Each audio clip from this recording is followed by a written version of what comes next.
Mag-order nga ako ng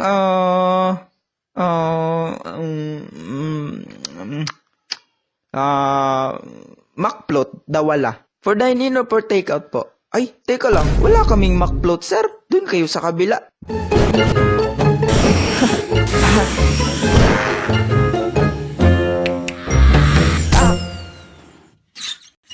Aray.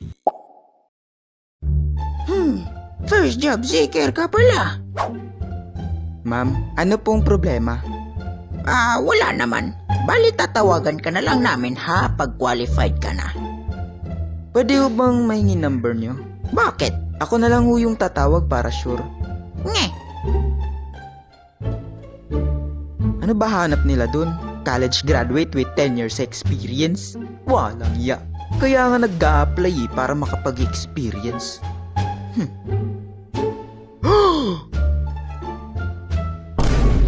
Urgent hiring. Service crew. Qualifications? At least 18 years old and above. No experience required basta masipag. Oh, why not coconut? Makapag-inquire nga. Pero bago ang lahat, balik muna tayo sa nakaraan kung bakit ako napunta sa paghahanap ng trabaho. Natapos kasi akong gumraduate sa senior high, hindi na ako nakapagkuleyo. Kaya ang ending ay, naging dakila akong tambay.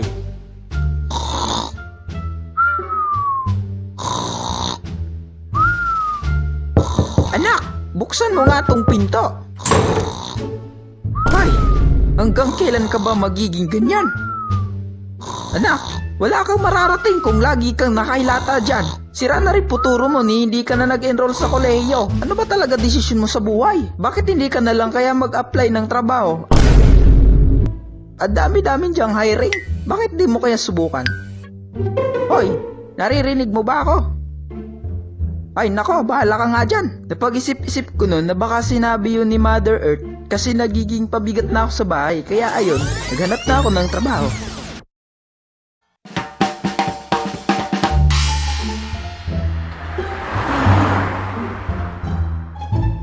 Ikaw ba yung new applicant namin?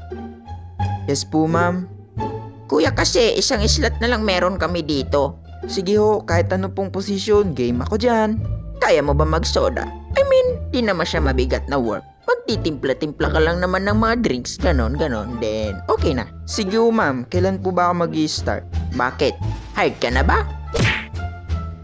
Di, joke lang. Sige, bukas magsisimula ka na. Pero sa totoo lang, hindi ako makakapasok kung walang backer. Salamat sa backer ko ha. Shoutout sa'yo. Nung first day ko, sobra talaga akong kinakabahan. Pero buti na lang kapag unang araw ay mag-o-observe lang muna. Hindi ko nga alam kung kakayanin ko ba tong posisyon na to. Ganito pala yung soda. About lang pala sa mga drinks eh. Pero ang daming gawain at kakabisaduhin. Expectation ko lang kasi nung una maghahatid lang ng mga orders. Ma'am, here's your order po. Have a good day. Tas habang nagmamadali, matitisog pa, kaltas buong sahod. You're fired! Kahit na may nag-guide sa akin sa loob ng kitchen, kinakabahan pa rin ako kasi pagpasok ko pa lang, nagsisitinginan yung ilang mga crew sa akin. May ilan naman bumabate, hello! May ilan naman parang stress na sa buhay. Oh, dyan ka muna ha. Mag-observe ka at basahin mo yung handbook at aalis muna ako. Yes po, ma'am. Pre, bago ka no? Opo. Anong position mo, pre? Soda po. Naku, patay ka. Kawawa ka, pre. Good luck sa'yo, pre. Walang tumatagal na soda, pre. Halos di na nga mabilang yung mga umalis eh. May dalawa kang option, pre. Awol o resign. Mamili ka. First day ko pa lang, pinagre-resign mo na agad ako. Mamaya na, sa ending ko kaya sa part 2. Abangan nyo. Teka nga lang, nakasubscribe ka na ba? Naku, kung hindi pa, hit mo na yung subscribe button, pati yung notification bell, para updated ka sa new upcoming videos ko. Alright!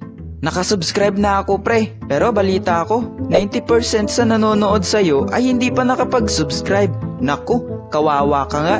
Kaya ano pang hinihintay niyo mga lodi? Don't miss the chance to press the button. Baka mawala pa tong pinanonood mo sa newsfeed nyo.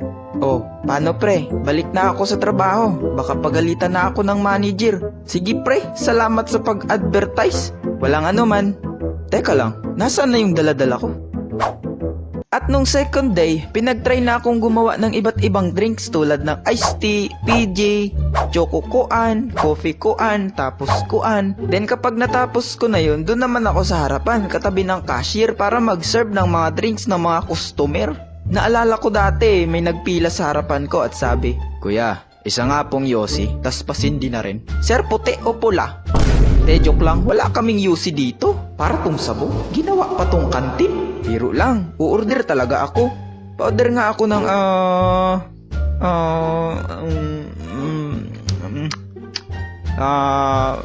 McFloat, dawala. For dine-in or for takeout po? Ay, teka lang, wala kaming McFloat, sir. Doon kayo sa kabila. De, biro lang. P1 talaga orderin ko, dine out. Uy, sir, dito po yung pila. Ay, diyan pala. Ba't di ka nagsabi? Eh, di ka naman po nagtanong eh.